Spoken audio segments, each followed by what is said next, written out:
Hi guys, and welcome to my podcast, The Cyclist Next Door. If you are enjoying these episodes, why not like, subscribe or share with a loved one, a fellow cyclist or somebody who might be interested. The time has come for today's episode. So grab your cup of tea, settle into your zone 2 momentum. Let's go, rolling. So, Bullet, welcome to the Cyclist Next Door podcast. Thanks for coming to join us. Thank you for your invite. So good. It's so good. I'm so glad. I'm so happy to be back in Ghana because obviously we met when I was out here in April 23. Yes. When we came out here with a group to charity ride, and you were one of the ride leaders who helped us get through riding in the African sun. So, we were grateful. It's great time. So, back here again. And obviously, a lot has changed since we last toured together back in April. You've been away. You've gone to camp. You've done some crazy ventures and training. So, oh my gosh, I don't even know where to start. But I want to just introduce you guys to Bullet. So, first of all, Bullet, just tell us a little bit about your sort of sporting journey, where it started, really. Okay. Yeah. My name is Foster, and popularly known as Bullet, and I'm a national athlete and a student as well. Nice. Yeah. My story is short and simple as well. I joined sports because I really love sports, and I always see how other people put in more activities. And sports, it's like a commitment, and it is like a life as well. Sometimes it comes with challenges, and if you overcome these challenges, it's easy for you to do sports because you won't get anything easy in sports, no matter how it is. Example is the training. To be a champion is not easy. You have to always commit to your training and sacrifice as well. Okay. So did you grow up like a sporting background? Are your family into sports, or you just started at school and loved it? Like, how did you? Okay. How did we get to this point? In my family, my father used to ride bike to work because bike is a means of transport, move from one place to another. And even though we see it as a means of transport, but it's also an exercise because it's a daily activity you do. And by that time, I was not even totally into sports. But I started sports when I was in JSS 2. And I was called to take part in one of our sport activity, that's inter-schools. And I was like, I don't want to do that, but there was no one to represent the school. So I just commit myself that I want to do it. And my first time, that was 1,500 running. And I was second. And even that day, it was raining. So from that day, I decided to do sports, to put all my life into sports. Yeah. Yes. So that's how I started sports. And at the time, I was doing cycling as well, but not something serious I take as a work. But once I joined or put myself into the sports, I'm happy that I come across new games like cycling and swimming as well. Wow. So that's how I become a triathlete. Okay. Yeah. So you mentioned there you're a triathlete.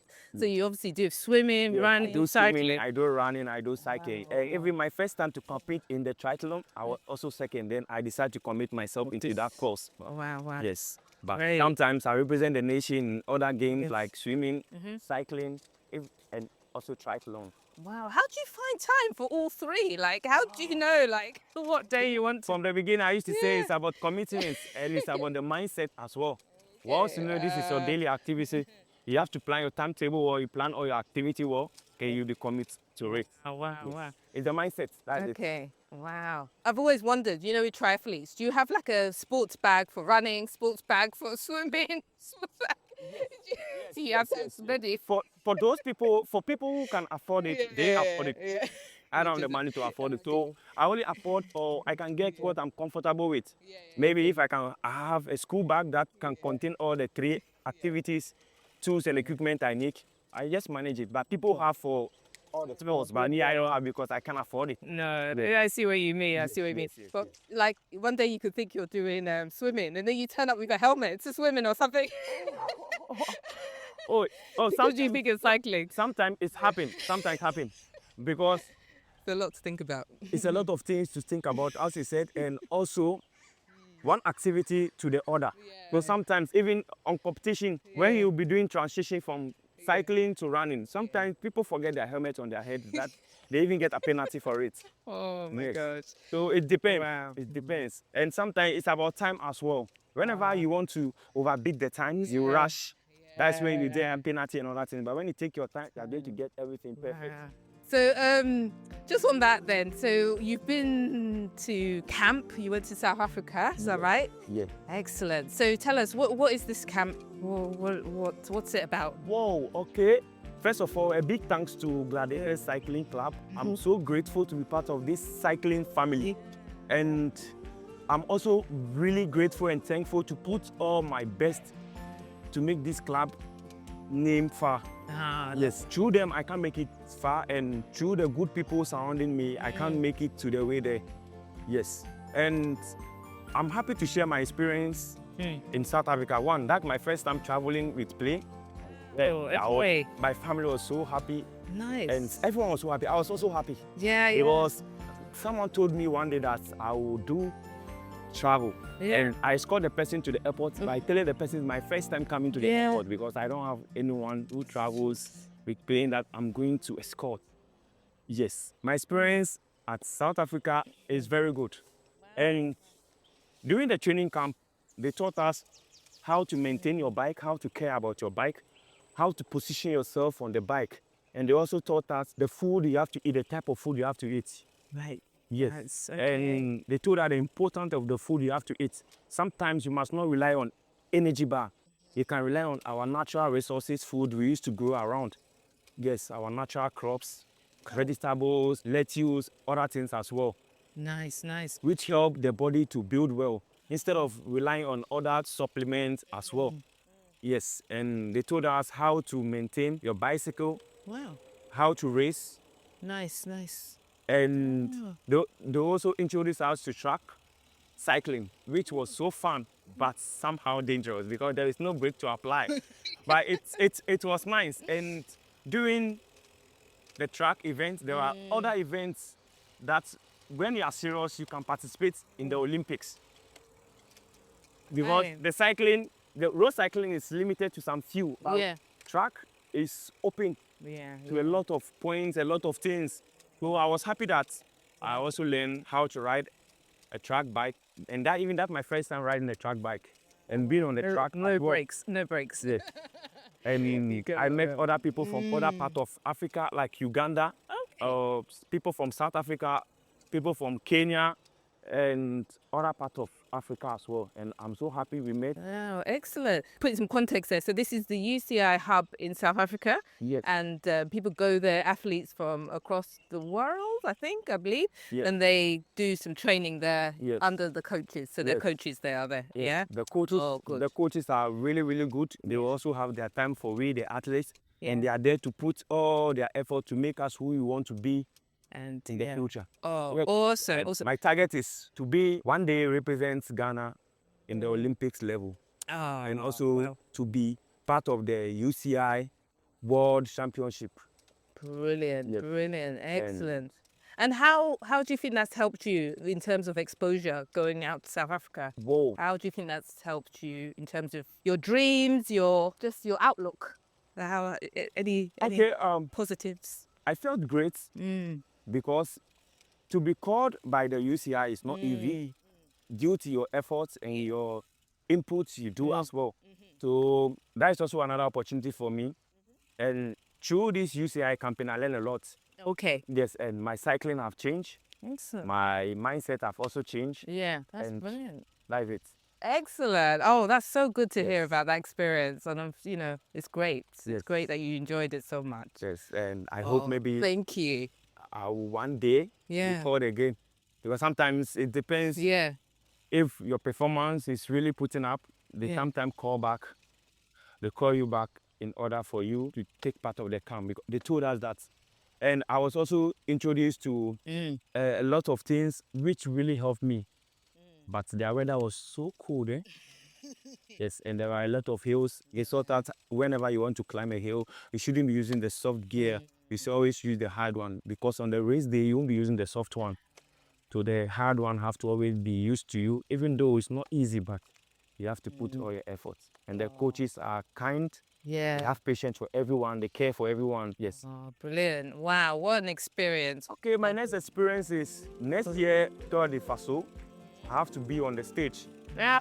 Yes. Brilliant. Excellent. I have to be on the stage. I have to win the under 23 jersey for my country, and also to represent my country in other international events, to make my country proud, to make Africa proud that we the blacks, we are also strong. We can also take our country and Africa far.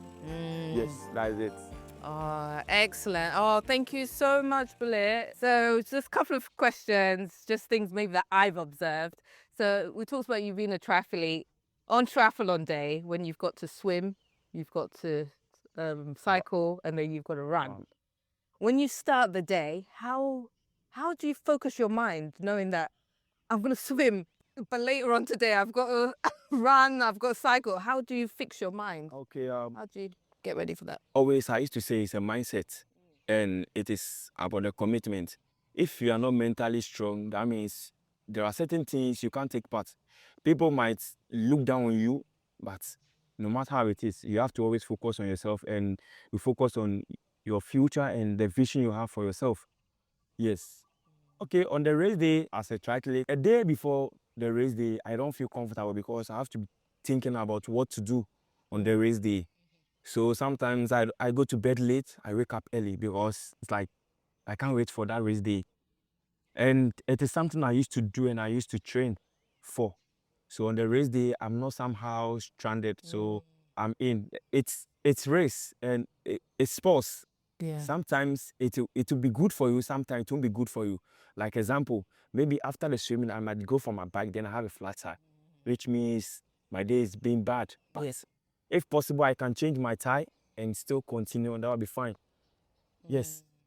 So that's how it is as a triathlete. But it is not easy, actually, but I really love the sports. I love triathlon, and it's a very good game.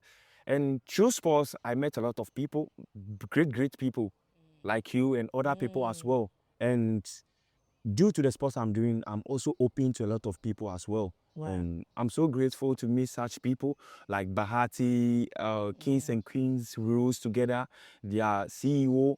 Wow. Yes, I'm so grateful for that. And I have to always thank Gladiators as well.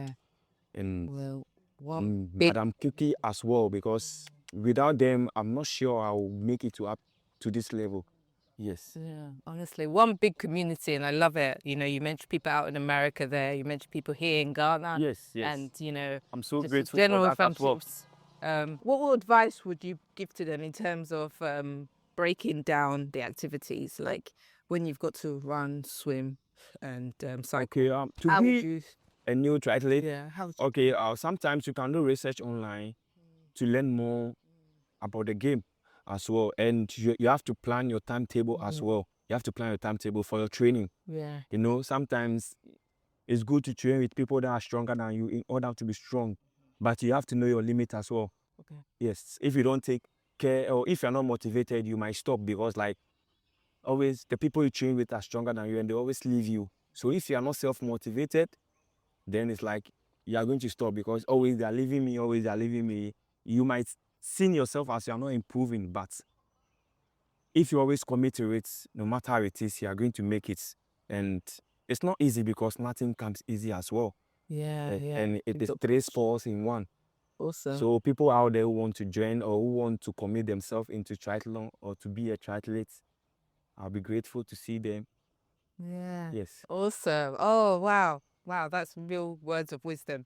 And yeah, we're excited. We're excited to see what happens next in the journey. Yes. Okay. Next Next year will be a great year, and I believe next year is my year, because due to my experience at the camp, and I'm not still sleeping, I'm still working hard for more opportunities to come, so that I can raise the flag of Ghana one day at the international level.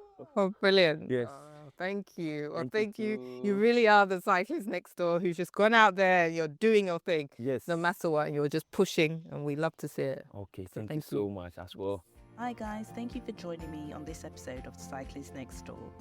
I hope you have enjoyed this episode, and if so, please like, subscribe and share. Let's grow this community.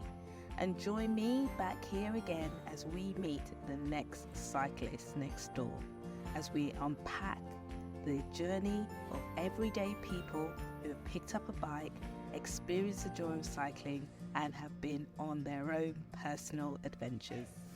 So, until next time, rolling.